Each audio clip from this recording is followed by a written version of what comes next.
எனக்கு மட்டும் ஏன் தான் இப்படிலாம் நடக்குதுன்னே தெரிய மாட்டேங்குது. நான் கன்சீவான புதுசில் ஹீமோகுளோபின் ரொம்ப கம்மியாக இருக்குதுன்னு சொல்லிட்டு 6 குளுக்கோஸ் ஏற்றி விட்டாங்க.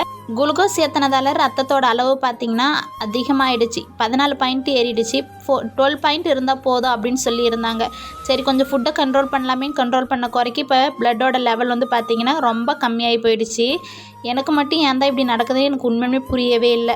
5th மந்த் ஸ்கேனில் பனிக்குடத்தோட தண்ணி வந்து ரொம்ப கம்மியாக இருக்குதுன்னு சொல்லியிருந்தாங்க. சரி தண்ணி கொஞ்சம் கம்மியாக தானே இருக்குது, தண்ணி வந்து அதிகமாக குடிப்போம் அப்படின்னு சொல்லிட்டு குடித்த காரணத்தால் 7th மந்த் ஸ்கேனில் பார்த்தா பனிக்குடம் தண்ணி அதிகமாகுதுன்னு சொல்லிட்டாங்க. என்ன தான் பண்ணுறதுனே தெரியல. கம்மியாக சாப்பிட்டாலும் குறையுது, அதிகமாக சாப்பிட்டாலும் அதிகமாக இருக்குதுன்னு சொல்கிறாங்க. எல்லாமே ஒரு லிமிட்டாக இருக்கணும்னு நம்ம நினைக்கிறோம். ஆனால் இந்த அளவுக்கு போதுமான்றது வந்து நமக்கு தெரிய மாட்டேங்குதுல்ல. அதனால ரொம்ப கஷ்டமாக இருக்குது. இதெல்லாம் எத்தனாவது மாதம் அப்படின்னு சொல்லி கேட்குறீங்க. 9th மந்த் ஸ்டார்ட் ஆகிருக்குது. இந்த வீடியோ பிடிச்சா லைக் பண்ணுங்கள். நெக்ஸ்ட் வீடியோவில் பார்க்கலாம். டாட்டா பாய்.